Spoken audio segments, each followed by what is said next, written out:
Good afternoon, everyone, and welcome to Live Before on this Monday. Hope you all had a good weekend. The Packers did, the Badgers did. Yes, they did. It was a good weekend. A rainy Saturday, but beautiful Sunday.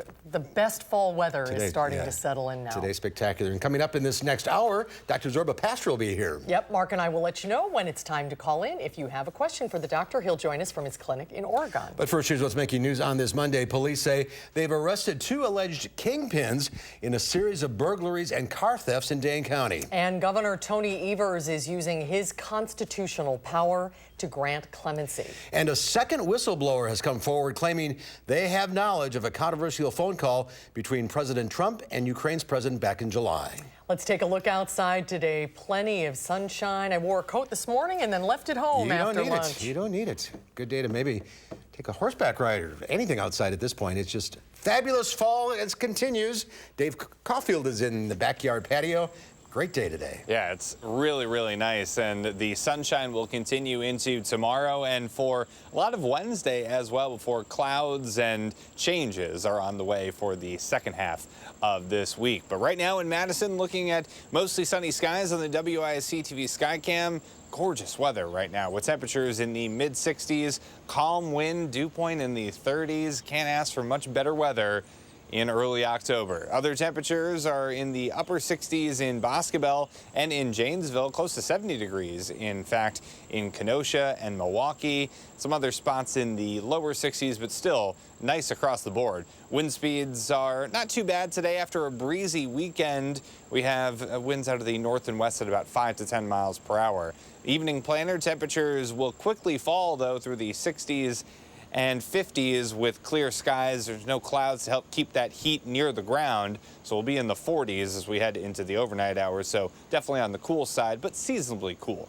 not too bad. So let's take a look at your first alert traffic update, taking a live look at Verona Road and the Beltline. No accidents or incidents showing up there. And as we take a look at the traffic map across southern Wisconsin, we do have an incident closer to Maple Bluff, but the Beltline not looking too bad. Starting to see those delays pile up a little bit on the eastbound Beltline, and those are expected to continue over the next few minutes. Verona Road to John Nolan eastbound, that'll cost you 6 minutes with an average speed of around 45 miles per hour. Some other routes into Janesville, there is some sort of delay there because it's 45 minutes from Janesville or southbound the Beltline to Janesville with an average speed only around 40 miles per hour. So we'll check on that, and we'll also check on the forecast going into the next couple of days. Big changes arriving for the weekend. We'll let you know about those in your first alert forecast. Enjoy it while we have it. Yes. All right, Dave. Thank you. Thank you, Dave. First at 4.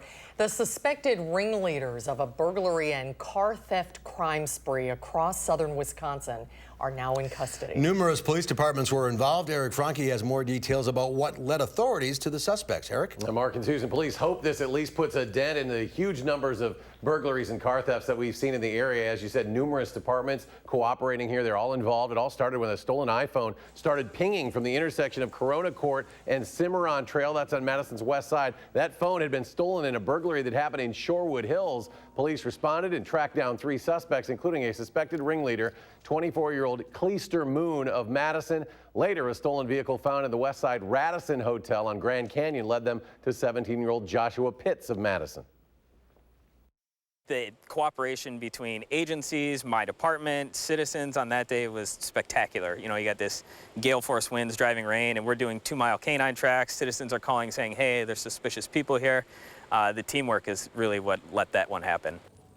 Now, Madison PD crediting multiple area law enforcement agencies coordinating over the past 2 weeks as police investigated the onslaught of car theft cases. Moon faces a slew of charges, resisting or obstructing officers receiving stolen property, credit card theft, and burglary. Pitts faces charges of knowingly fleeing an officer as well as burglary. Mark and Susan? Hopefully the theft ring is ended now. Eric, thank you.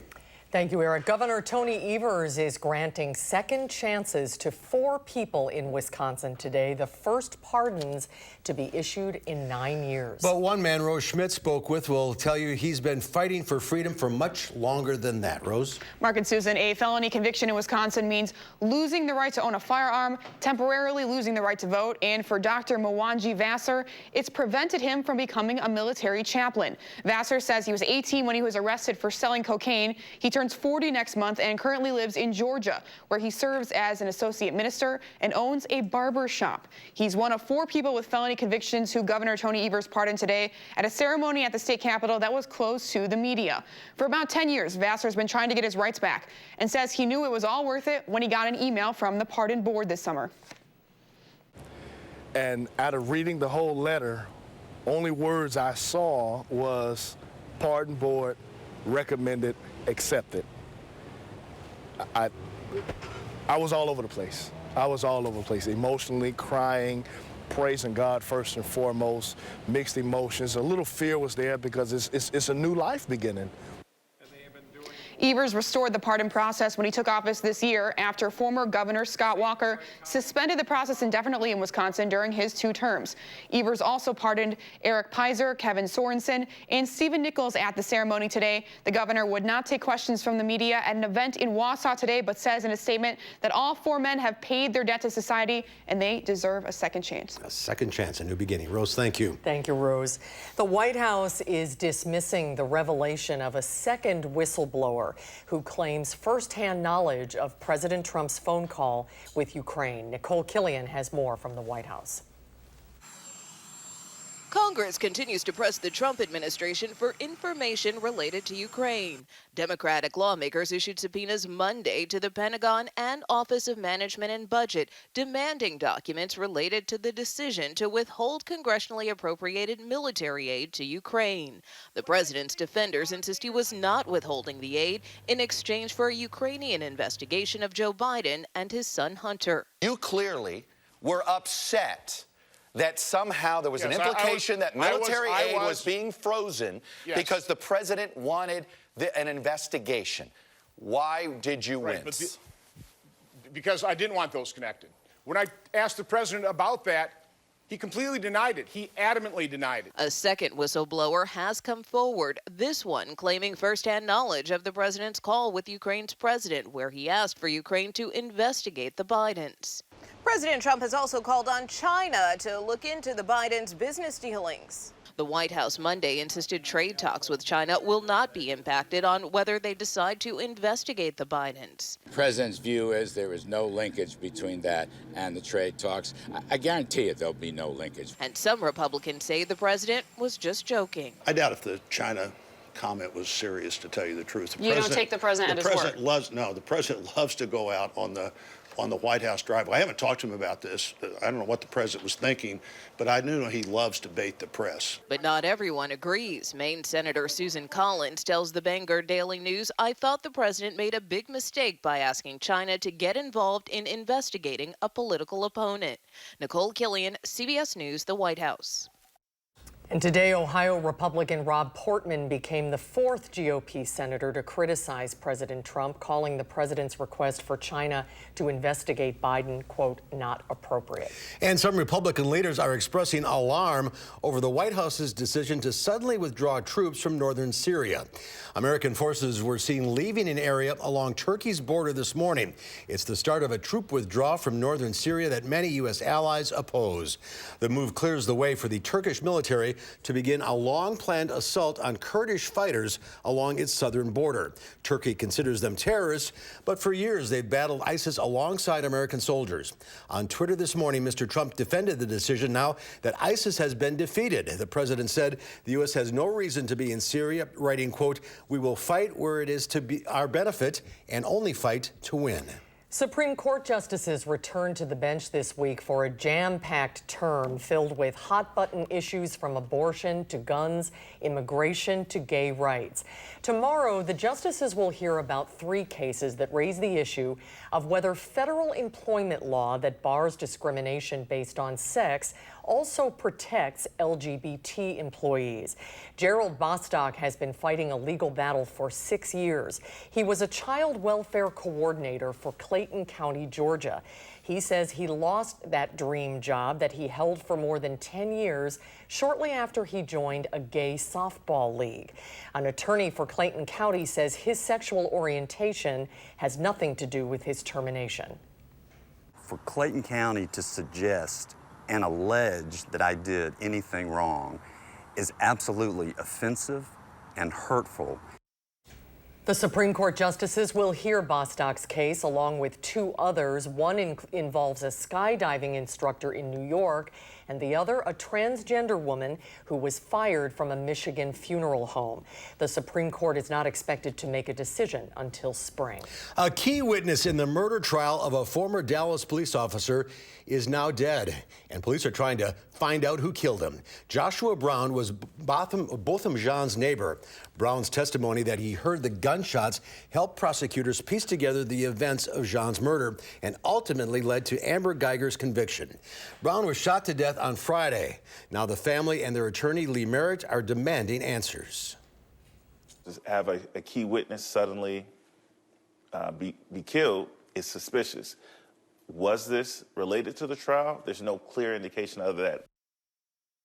The shooting that killed Brown happened at a different apartment complex than the one where Geiger and Jean lived. Witnesses described hearing several gunshots Friday night and seeing a silver four-door sedan speeding away from the parking lot. The Jean family has filed a civil case against the city of Dallas for the murder of their son. Merritt says Joshua Brown would have been one of their first witnesses. Well, there's more at 4. When we come back, a lot of people are talking about the new movie, Joker. Our Will Loper is among them. We'll find out what he thinks of this controversial film when Live at 4 continues. You're watching News 3 Now, live at 4.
Welcome back. October is Breast Cancer Awareness Month. Breast cancer is mostly thought of as a woman's cancer, but men also get it. Chef Peter Botris is the owner of several thriving restaurants in New York City. 7 years ago, Peter was diagnosed with breast cancer at 26 after noticing a bloody discharge from his nipple. It was a devastating blow after losing his mother to breast cancer when he was just 14 years old. She had cancer pretty much my whole life, on and off. She had beat it and it came back, beat it and it came back. We surprisingly don't know that much about male breast cancer. We have a little bit more knowledge than we did 10 years ago, but some of the issues have been because we don't actually have a lot of male breast cancer patients to study. Many times they are not included in clinical trials. Peter had a double mastectomy and remains cancer-free. He named his latest restaurant after his beloved mother. In the 1980s, raisins were all the rage. But sales have shriveled since then. Get it? Good writing there. U.S. farmers in the raisin industry are hoping a turnaround can spark new growth. 100% of raisins in the U.S. are grown in the heart of Central California. But many farmers are pulling up their vineyards and planting more profitable crops like almonds. Farmers are also facing labor issues, more foreign competition, and falling prices. 1 year is really high, 1 year becomes really low, and it creates instability not only in the farming community, the packing community, but also our customers. California is no longer the world's leading producer of raisins. That title now belongs to Turkey. Raisin company Sunmade recently rolled out its largest marketing campaign ever, selling new products like sour raisin snacks that tout the raisin as a healthy and natural alternative. Stocks are lower on Wall Street as investors prepare for the China-U.S. trade talks. The Dow Industrials lost 95 points, closing at 26,478. The Nasdaq fell 26, and the S&P 500 was off 13. And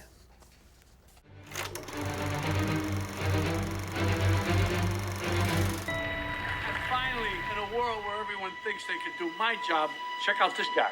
When I was a little boy and told people I was going to be a comedian, everyone laughed at me. Well, no one's laughing now. You can say that again, pal. Think this is funny? Is this a joke to you?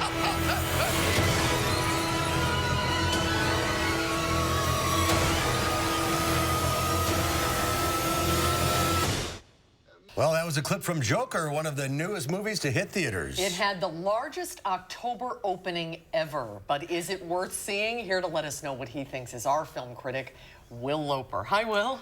Hi, guys. What'd you think? Oh, boy. Well, you know, Joaquin Phoenix turns out a terrific performance, but this is a movie acting like it's offering deep social commentary, but doesn't actually have much to say at all, and just leaves the viewer feeling cold and bleak. So Joaquin plays Arthur Fleck, a man who suffers from a condition where he uncontrollably laughs, often at inappropriate times. He also has a host of other mental health problems and lives in a society that doesn't care and doesn't offer the help he needs. Even worse, because of his laughing or his appearance, he often gets bullied, and it's only when he strikes back with violence that he finds peace.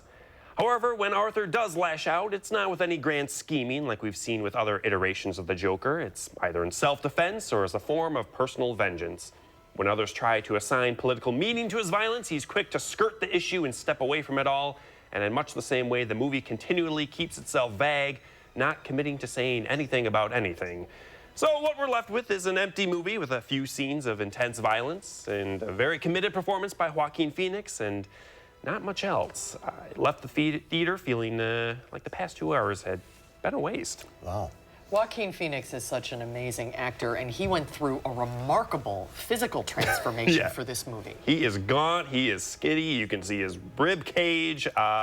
He does a fantastic job, and it's almost painful watching him, especially with his laughing at times.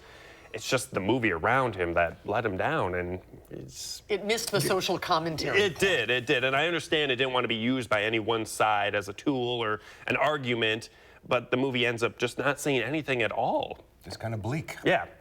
All right, what's the rating? I gave it 2.5 Kings of Comedy out of 5. That movie's been called the inspiration for the film, and it's a way better movie.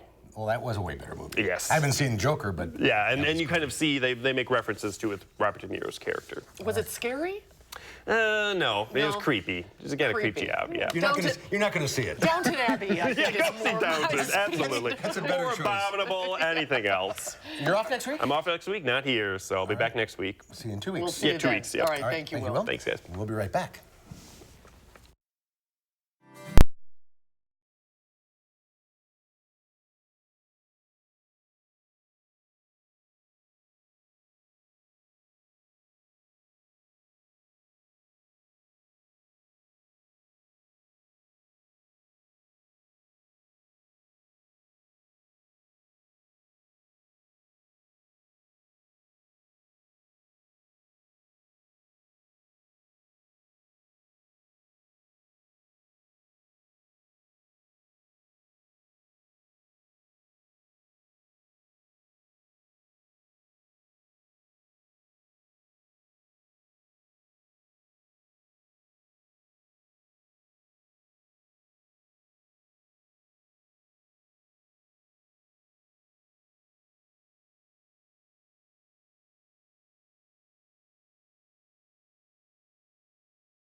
Well, take a look at this. A hair-raising experience at a New York salon was caught on camera.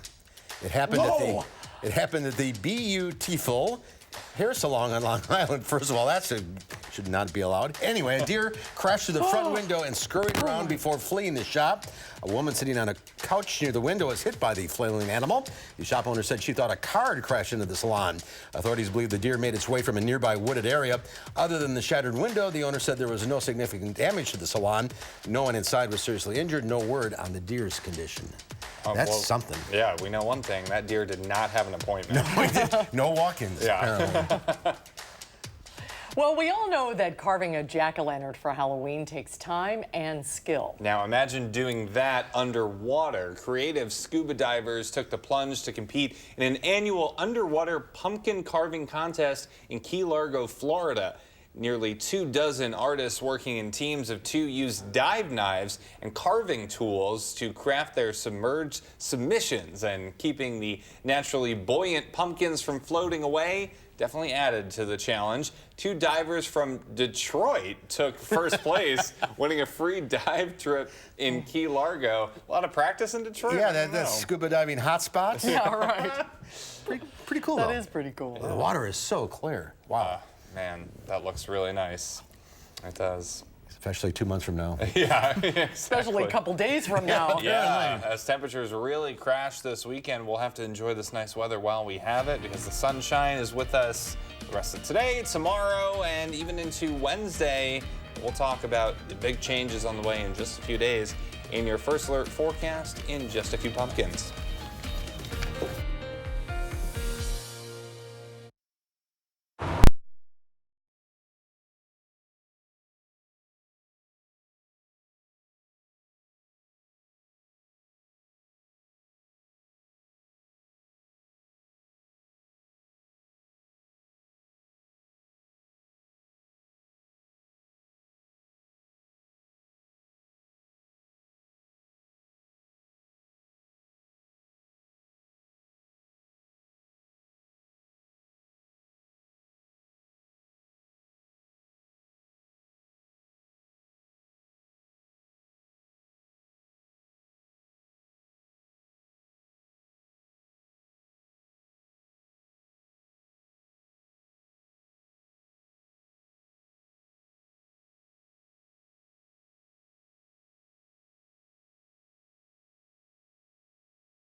Good afternoon. I hope you had a really nice Monday. Things are definitely looking a lot nicer compared to the last week of weather that we've endured across southern Wisconsin. In fact, this is the first day basically all month that Visible Cloud Track has had the day off, and well-deserved, might I add.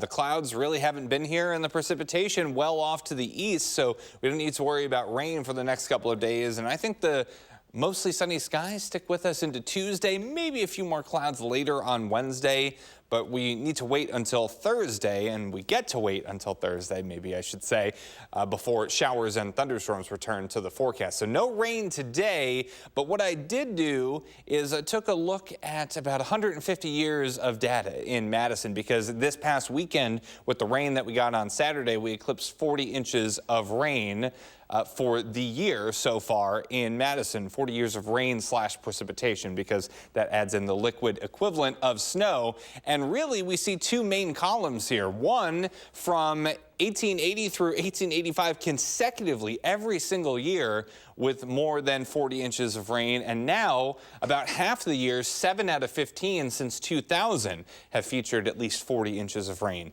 in Madison. A couple in the middle there as well. And the thing is, in 2019, we still have about 90 days to go to add to those totals. Remember, this is after 50 inches of rain and precipitation last year in Madison. Hopefully we can kind of cap that off and get back to normal when it comes to the amount of rain and snow that we receive. So Madison on the Edgewater Skycam, nothing like that today. We're talking about mostly sunny skies in Madison. We're at 66 for high temperature today, so a little bit above normal for this time of year after being below normal this weekend. High temperatures in some other spots, 65 in Watertown, closer to 70 in Janesville. Same could be said along the lakeshore in Milwaukee and Kenosha, and 67 in Prairie du Chien. Those temperatures right now pretty close to their daytime highs in the mid-60s.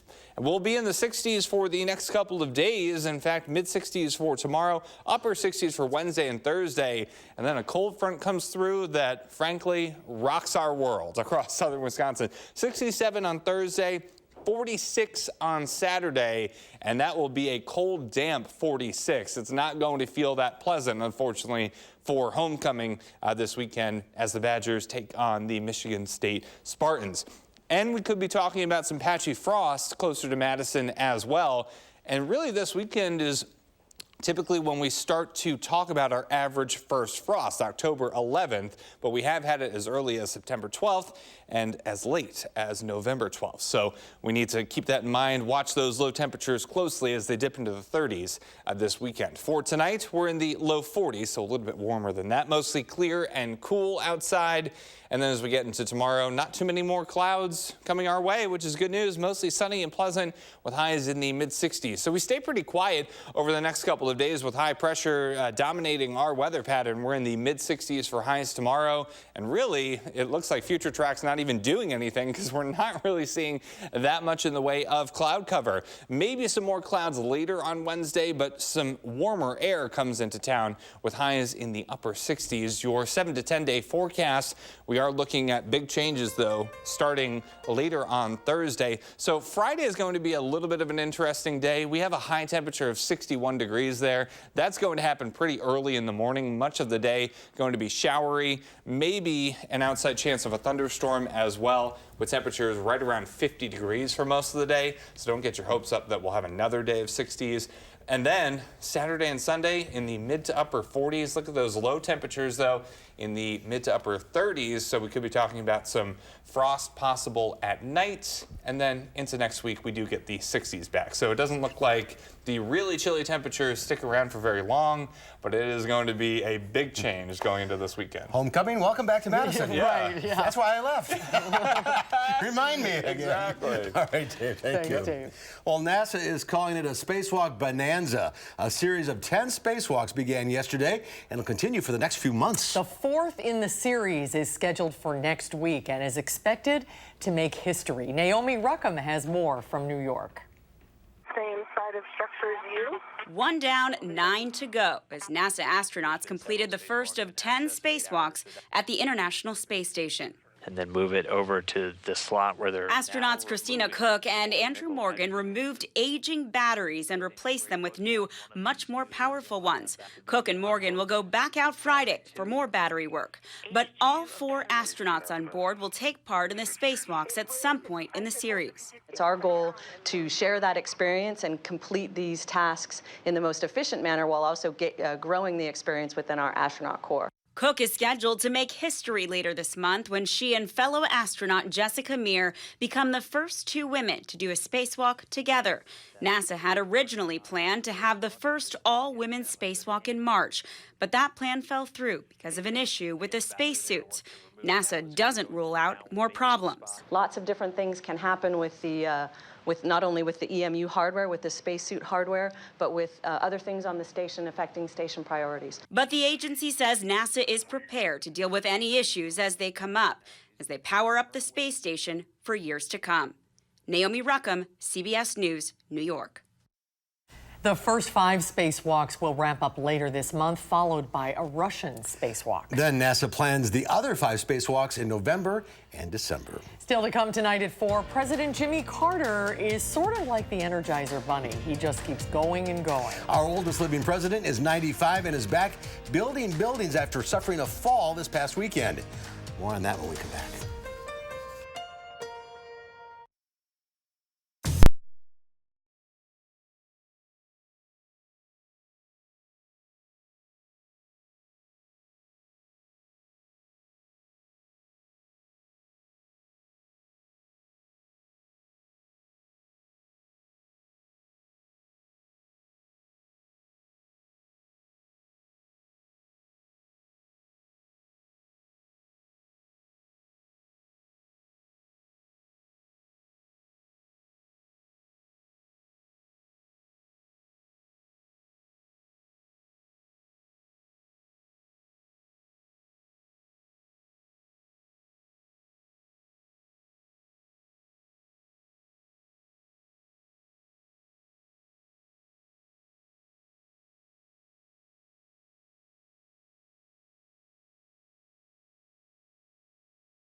Here's a live look at downtown Madison on this sunny Monday. It's nice to say, sunny weather. Yeah, it is. Well, this morning, former President Jimmy Carter arrived at a rainy worksite in Tennessee with a black eye and 14 stitches. Along with his wife Rosalind, President Carter has been building homes for the needy for more than 3 decades. Kenneth Craig was with them in Nashville. Jimmy Carter arrived on the construction site, bruised but ready to work. The former president is 95 years old and took a fall at his home over the weekend. You got back up and you came out here, but how are you? Well, I feel good. I broke my hip a few months ago, and I've been in rehab since then. And yesterday I fell down and hurt my forehead. Even with 14 stitches in his forehead, he says being here with Habitat for Humanity was his highest priority. We've always gotten more out of Habitat work than we put into it. I don't think we've ever left the site without tears in our eyes. Carter and his 92-year-old wife, Rosalind, have volunteered with Habitat since the 1980s, helping to build affordable homes. Country stars Garth Brooks and Trisha Yearwood are also longtime volunteers, inspired by the Carters. For us, they're an example of the kind of human being to be, the kind of husband and wife to be, the kind of Christian to be. In all, Habitat will build 21 new houses in this neighborhood, including the one right here on this site for a single mother who will own a home for the first time. This is going to be your new neighborhood. Yes, it is. Tara Morgan says she sees a new future for herself and her daughter. This new vision for my life is having stability, having peace, having contentment, and just having those finances to give to my daughter. Carter is now the longest living former president in U.S. history, still showing the world that age is just a number. Kenneth Craig, CBS News, Nashville. It's pretty inspiring, It is remarkable. President and Mrs. Carter have worked with about 100,000 volunteers in 14 countries to build, renovate, and repair more than 4,300 homes. Good for them. Well, it's time to get your medical questions answered. The number to call, 270-9933. Dr. Zorba Pastor is standing by live at his clinic in Oregon.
Good afternoon. Here's your Monday First Alert traffic update, taking a live look at the Beltline and Verona Road. No problems in either direction right now, so things aren't looking too bad there. The incident near Maple Bluff has been cleared. Also, the traffic closer to McFarland on the interstate is looking better as well. So traffic definitely improving compared to the last 30 minutes or so. Still looking at those normal delays on the Beltline. Average speeds of around 25 to 35 miles per hour. Here are your drive times. A little bit slow, John Nolan, westbound to Verona Road, average speed of around 40 miles per hour. Some other routes in and around Madison. Remember that drive from the Beltline to Janesville was about 45 minutes, now down to about 30 with an average speed of around 65 miles per hour. That's your First Alert traffic update. All right, thank you, Dave. The Big Dog Ranch Rescue is using technology and special teams to locate and save dogs that were trapped under debris in the Bahamas after Hurricane Dorian ravaged the islands. The latest rescue is a little guy found trapped under an air conditioner. It is a miracle they were able to find and rescue him after being trapped for a month. The dog is alive but emaciated and is now recovering at the Big Dog Ranch. That's an incredible story. It really is. Well, we're taking your calls today and your medical questions for Dr. Zorba Pastor. If you have a question, the number to call 270-9933. Dr. Zorba joins us from his clinic in Oregon. Zorba, how are you? Good, guys. Very good, thanks. Good to see you. We're talking about colorectal cancer today. Right, right. So this is an article that was just published in the British Medical Journal that looked at screening for colorectal cancer. Now, as you know, we recommend in the U.S. screening once every 10 years with a colonoscopy if you're at normal risk, or to do the Exact Science test, which is available, and you have to do that once every 3 to 5 years, sort of depending on where the data is, or a stool for occult blood every single year. So those are the things that we generally recommend. But this particular study throws all of that into a consideration where they looked over a 15-year period. They analyzed multiple studies and wondered whether or not we should be doing colorectal screening on everyone. So the study is going to throw everything up into the air on what we're going to recommend in the future. I looked over the study. I found the information very interesting. And basically it says if you have risk factors for colorectal cancer, smoke cigarettes, not a great diet, certainly with the family history, you need to have colorectal screening. But they're recommending that it may only be one screening test and then you don't have to do it for the rest of your life.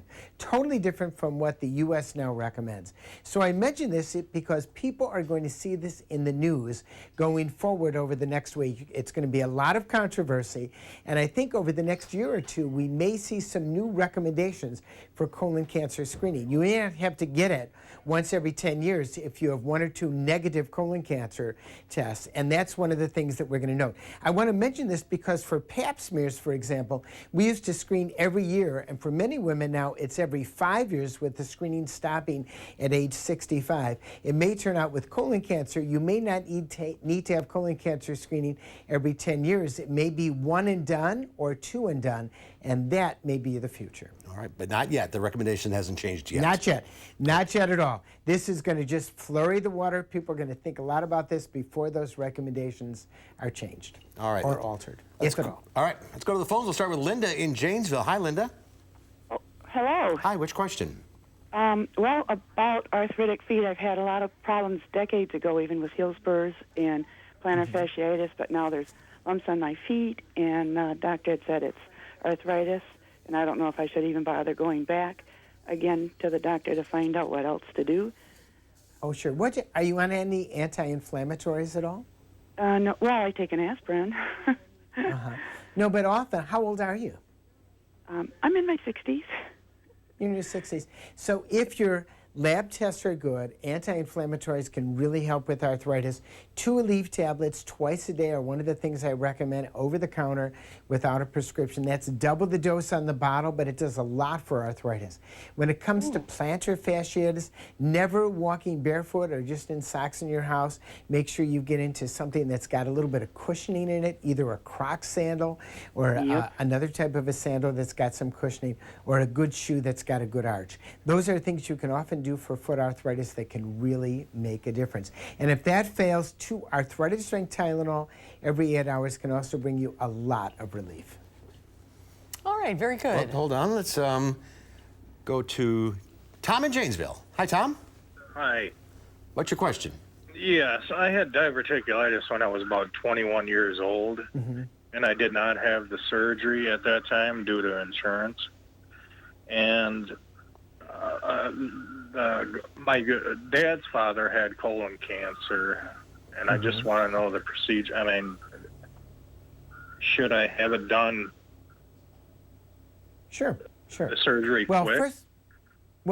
first of all, for diverticulitis, we don't do surgery unless it's an emergency procedure or unless there's a tightening of the colon such that you have to have surgery. We usually just treat it with antibiotics, and that will usually get it better. Some people have recurrence, some people do not, but surgery is sort of the last thing we do. Now, as for colon cancer, if your immediate relative, your first-degree relative, mom or dad, had colon cancer, then you need to have a colonoscopy every 5 years because you're at risk. But colon cancer is not linked to diverticulitis at all. So there's no linkage at all. If you have diverticulitis, that means it's an inflammation of the colon, but it does not lead to colon cancer. All right, very good. Let's go to Tom in Deerfield. Hi, Tom. What's your question? We know that smoking cigarettes is not good for you. Is the same true of smoking marijuana? Well, that's a good question. I get that question more often than you would think, or as often as you would think. You know, smoking cigarettes, think about it. It's 20 cigarettes a day, and maybe you're doing 20 puffs per cigarette, so that's about 400 puffs a day. If you're getting stoned on dope, you may do 1 puff a day. So obviously, you're smoking much, much less. But whether or not you're actually doing harm to your lungs has not really been answered because we don't have any good data on it. So how much harm you may be doing, we don't know. The question I have now is people go out to Colorado and they bring back vaping pens, and are the vaping pens more harmful than the natural marijuana joints? And my thought is I don't think you should be on any vaping pen until we figure out what's going on with vaping. It's a different product, it means a different thing. So I think if you're going to get stoned, you should use regular marijuana, but whether or not it causes lung cancer or COPD has not been really answered yet because the data is not there. All right, let's go to Melanie in Madison. Hi, Melanie. Oh, hi there. Hi, what's your question? Yes, I'm in my early 70s, and I have really dry eyes. And it sounds silly, but I'm on Restasis. I started up again a week ago at the doctor's. For your eyes. For your eyes. Tried it before, yes. I do the night thing. What is it? It's some kind of gloop that you put on your eyes. Lubricant ointment. Sure. And I have to put, just off-the-counter lubricating eye drops in my eye. Sure. Like all the time, and they hurt. My eyes still hurt. Okay, what can she do? Absorb it quickly? Well, a very quick thing. You've got to put a warm, moist compress on your eye 3 to 4 times a day in order to get those tear ducts to work. And if you're not doing that, add that into the regime, especially with the moisturizing eye drops. Warm, moist compress, 1 minute on your eye. It will make the difference. All right. Zorba, thank you. Thank you, everyone, for calling in. And we'll see you next time. My pleasure. We've got a final check of your forecast coming up. Hardee's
perfect fall day out there. Smooth sailing until Wednesday as well. Really nice evening on tap. Temperatures right now, we're still in the mid-60s across much of the area. We'll see those temperatures fall through the 50s and then eventually into the low 40s as we start off our Tuesday. And then for tomorrow, another day in the lower to middle 60s, maybe some upper 60s, times with plenty of sunshine. A few more clouds visit us later on Wednesday before showers and thunderstorms come back into the forecast on Thursday. A big change. Yeah, yes. Big change. All right, Dave. Thank you. Thanks, Dave. Tomorrow here on Live Before, Lisa Briggs from the Bruce Company is taking your plant calls live. And Consumer Reports will show us how to eat less plastic. We're talking about microplastics, and they are everywhere. That's coming up tomorrow on Live at 4.